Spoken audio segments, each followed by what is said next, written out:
Hey, highly nostalgic here. Today's video is going to be going over my Switch collection. I was pretty late to the party, even though the Switch is about almost 8 years into its life. I didn't get really started into it until late 2003 once I picked up this bad boy off Marketplace. I got the limited edition, excuse the dirtiness, I got the limited edition Animal Crossing Switch, along with two, I think Mario Party and Mario Kart, along with a Pro controller, all for the price of $200. I think at the time that was quite the deal to have. Of course, it's got a little bit of wear and tear to it, but I used to play this all the time. I was playing Stardew Valley, Mario Party. I was playing even near ends, The World Ends With You, I believe. Let alone this thing also eventually became just a YouTube, YouTube Crunchyroll. I caught up to One Piece a lot with this thing. This has been my ride or die. Yeah, it's obviously got some wear and tear to it, and yeah, no, it was a great find. It wouldn't be until later of 2004 when the Nintendo Switch launched the OLED version of For Tears of the Kingdom. Breath of the Wild was one of my favorite games playing this. I was late to the jump, but I was happy to be a part of it. And once I upgraded to this, I had no use for this. But luckily, when I gave this to my girlfriend at the time, she traded me for this. So I've been using this as my daily driver at work. I'd be playing all my roguelikes. I'd be playing Death's Door, Slay the Spire, Rogue Legacy, all of them. I'd be playing them all the time on this. This is my lunch break. I'd sit in my car, I'd eat my sandwich, and I'd just go level to level. Perfect fun. Most of this, though, is a collection between me and my fiance. This, I mean, despite what you say, I think I was like the only one that actually bought this without the intent to flip it. But I adore this thing. The OLED is perfect. I played Tears of the Kingdom on it. It's dead. It's been a while. I really haven't been much gaming on that, per se, that one. But it's been a minute. But we got the controller. This is the limited one that came for Tears of the Kingdom release. I remember pre-ordering this as well. This has been awesome. It just feels a little bit weirder than an actual Switch Pro controller. I feel like the buttons aren't clicky enough. But I love the style nonetheless. It's definitely a lot better than just buying a version that is a different color. It was worth it to me, and I think these go for a resale. I know the people tried to resell the actual OLED console. To their failure, Nintendo overstocked on them. But I believe this, they didn't plan for it, so I think this might be going for a pretty buck, but I could also be wrong. And then I eventually bought this because my fiance is a massive Cuphead fan. So I bought it. Obviously, it's not Nintendo. PowerA makes these controllers. They got the fancy little sticks. Unfortunately, it's battery operated, so we're still living in the 360 era, but it's a good find. It's cute. I like it. I've played Cuphead once with her. Not my style of game. I'm pretty bad at them, but this was awesome to find. And of course, I got lucky when they re-released it. I ended up getting the N64 controller for Nintendo Switch. This has been really fun. I probably use this more for a different purpose than what it was intended for. I use it mainly for my emulators on PC when I'm playing a 64 game. This really helps me get into, even though I have a 64, this it's not the exact one-to-one, but it does the job just nice. Now getting on to the games. I probably, compared to other people, despite me being a Switch player for about 2 years, have probably not that good of a collection right here, but I still enjoy it nonetheless. So let's start off with what we got here. Starting off, we got Fire Emblem Three Houses. This is my fiance's. I've played only one Fire Emblem game before, and I think that was Awakening, and that's when I modded my 3DS. I think I modded this last year. I haven't been playing this as much, unfortunately, as I really should be, but I know 3DSs are coming back in style. I think a lot of people have been buying these to use it for the camera. I know people have been bringing them to concerts and just filming on them to get a nice nostalgic filter. So I'm going to have to try that eventually. Yeah, I need to get into these, but I don't know if I have to get into these because I'm pretty bad at sinking times into story games, and I usually drop them. It's usually why I tend to play more indie roguelike games, because you can get away with dropping them, and then you can pick them right back up. This, I feel like you drop it, and then you pick it back up, and you're like, where was I? Where do I go? That's probably my biggest struggle with these ones. But I know people enjoy them. I like the style of how the combat plays out. Yeah, that's that one. Next up, speaking of roguelikes, here we go. This is my all-time favorite roguelike, Rogue Legacy. I think I bought this from, Limited Run. It was great to pick up. Actually, I was so excited to grab this from Limited Run because once I opened it up and saw that they even had a booklet, oh my God. They go above and beyond with this. You didn't have to do this. Not many Switches have these, but I got myself a nice little booklet. It's amazing. This is my all-time favorite one. I know Rogue Legacy 2 came out. I haven't gotten around to play it. It's probably been out like for a year or so. No, this is my all-time favorite. It's a procedurally generated castle. Each run is different. As you die, you go down your family lineage and then you pick your quirk. Sometimes you'll be too small. Sometimes you'll be nearsighted. Sometimes you can only see black and white. And then it also tells you what kind of weapons you could use. This is really good. I'd recommend picking it up and playing it, whether it's on Steam or if you want to download it on Nintendo Switch, that is also an option. This is the one I'm always playing at lunch. This is probably the one game that I will sink hours in and don't regret coming back to because I'm a Square Enix absolute fanboy. It's from my last Final Fantasy collection video, but Octopath Travelers. I wanted to grab this game. I think this was the one main reason why I wanted to grab a Switch. Even though it did come onto PC, it just felt right playing it on the Switch. It felt nostalgic. It felt like I was playing a retro game. 2D5 HD. So it's like a 3D with sprites. It's gorgeous. The music's amazing. Obviously, Square Enix Orchestra pops off. I listen to the intro song or the theme song every single day. It's like my calm down music. If I'm stressing, I need to relax, this is the main thing I'm listening to. Can't say enough. I'm still not done with it, though. I tend to drop the games, but I also tend to explore and just not move on. If the game's not pushing me in the direction, I tend to get to the end a little bit later than other players do. But a good find indeed. Also, this game was like sold out. Like, I don't know what was going on with this game, but the resale was just absolutely absurd at the time. But I was happy enough to find it. Next up, Dokapon Kingdom Connect. When I heard this was coming to the Switch, I didn't know what to think, truly. I really didn't. This is my all-time favorite game from Atlas. Me and my brother used to play Dokapon Kingdom countless times, but I don't think we've ever even beaten the game. Like, I think we always went up to chapter 3, had to rerun it, because like we would always be fighting. The Mario Party breaking friendships, this breaks friendships. Take your strongest friend, your best friend who would die for you. They will kill you at the end of this game. I love this. This is the best version of a JRPG mixed with a party game. Make friends or frenemies, or just absolute people that hate you. When this game came out, I originally had my original copy of Dokapon Kingdom on the PlayStation 2. At the time, they were reselling for a lot. I'm not much of a reseller for profit, but I feel like that if I didn't sell it at the time, the game would have dipped in price. And also, I sold it to buy this game. At the time, I regretted it because when this game came out, and I played it, there's a lot wrong with it. It was buggy. The voices weren't even in it. They didn't even have the rights to the voices yet. As you can see, even Atlas is not here, so they had to eventually get it later on. The game works perfectly fine now, but at the time, I was like, damn, I kind of lost my copy. And I don't even know really how much they go for now. Maybe I'll end up buying it again just for the nostalgic factor, but I'm not mad at this. Me and my fiance play this all the time. We try to get friends to play, but they hate it, and we understand why. And we also seem to never. I think the farthest we got was chapter 3. I believe there's 7. I don't think we're halfway through this. This is a fun game. The replayability is always there. Do you want to duke it out with each other? This is the best way to clear up some arguments. And here it is. The game that took my breath away.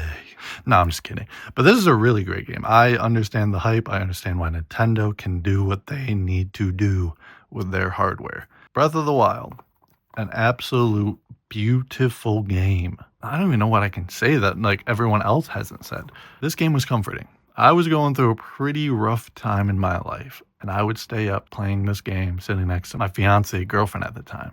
And she would just watch me play this. It was the most comforting thing. I've never felt more cozier in my life playing this game. This will hold a special place in my heart. And I think I'm glad I didn't play this game until that moment. This really helped me through a lot. Of course, the sequel, Legend of Zelda Tears of the Kingdom.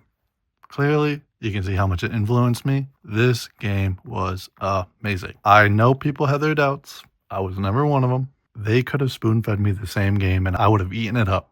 I'm a die-hard Nintendo fan, and I am shameless about it. This was everything I've ever wanted. Of course, they added the top layer and the bottom layer, and it was a sequel.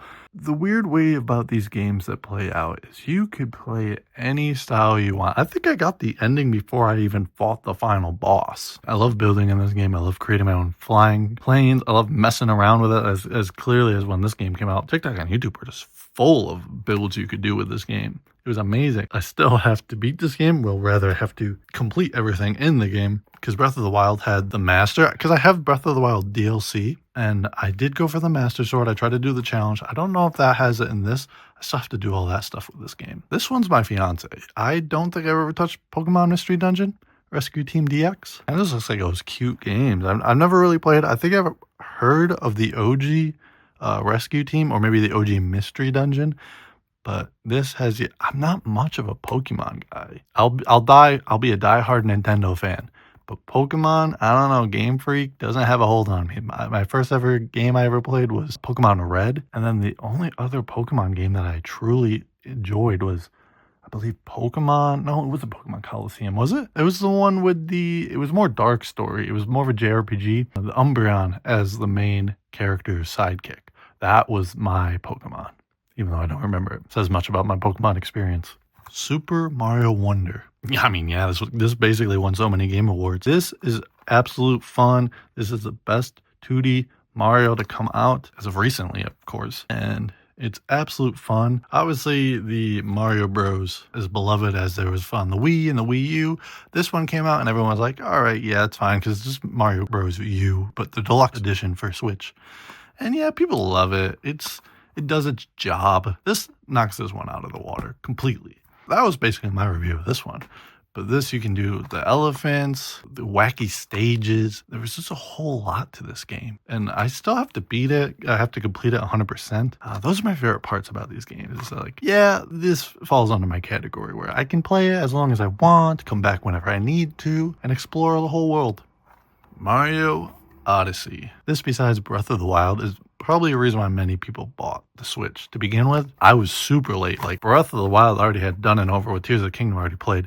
I think I just started playing this recently with my fiance. I haven't had the joy of touching this game yet, and I still have to play it. I touched it just to kind of drop it. I know a lot of people love this game, and I need to get into it because I know this is the game people are waiting for the sequel for the new Switch to come up. So I'm going to have to get this eventually in there. I've seen a lot of gameplay. I've seen my brothers play it. Definitely looks really good. I love the parts where they go from 3D to a 2D wall kind of effects. I love when games do that. It's my favorite gimmick. I've heard nothing but joy for this game. So I'm going to have to put this on my queue list. Mario Party Superstars. So if you don't want to play Dokapon Kingdom, we could play Mario Party Superstars. Before this one, when I bought my Switch, I originally had the other Mario Party before it. I think it was, oh God, well, it was just like, I think it was a Super Mario Party or something. The other one had custom dice, and I didn't really enjoy that one as much as this one because their Mario Party with the dice, felt not right. It felt weird. It felt like there was enough content, even though I joke about this because all my fiance wants to play is on the cake stage because she just knows how to kick everyone's asses on it. I do need to buy the new one. I know there's a new one and people are just raving about it. So yeah, that's Mario Party. I have a lot of hours on this game. This and Mario Kart will always be out whenever we have guests.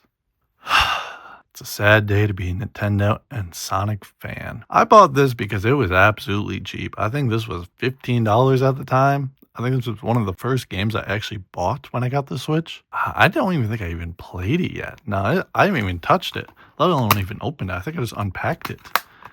This is also a gripe with Switch. Just nothing here. But some of them do have some reversible covers. But Sonic Forces, I know you can make your own OC in it, and that kind of had people excited. I'll play any Sonic game just for the hell of it, even if it's bad.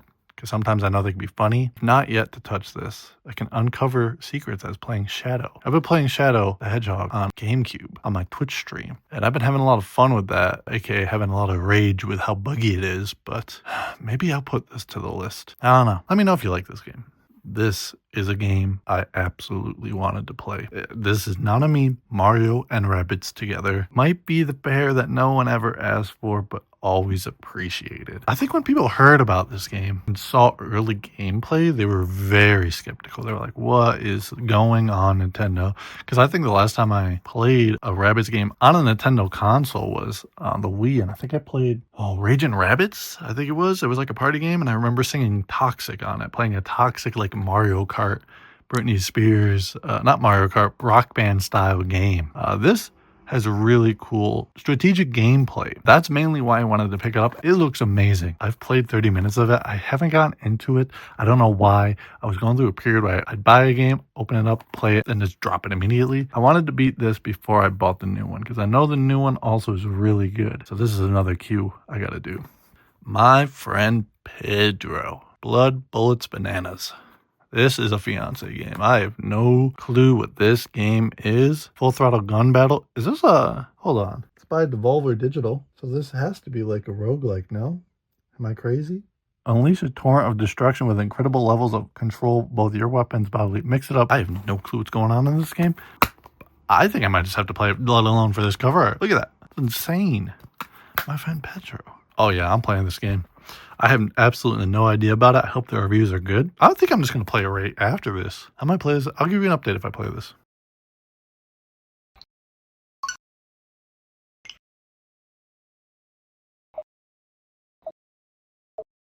One minute later.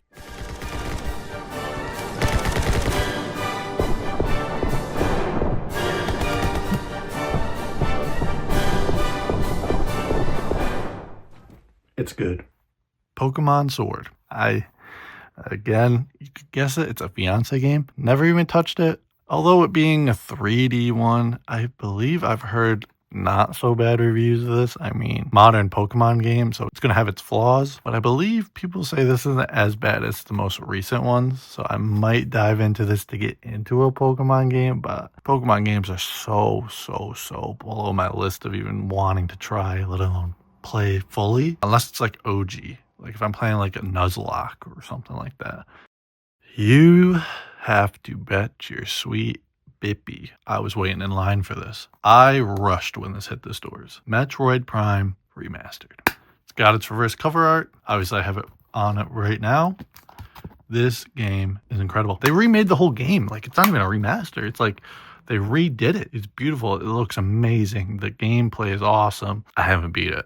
I'll be honest. I'm going to hype it up, but I haven't beat it. But I know the critics will back it up and say this was amazing. And I am excited to see what they come out with the new Metroid games for the new console. I know, hopefully they don't delay us like they did again. And we'll be happy.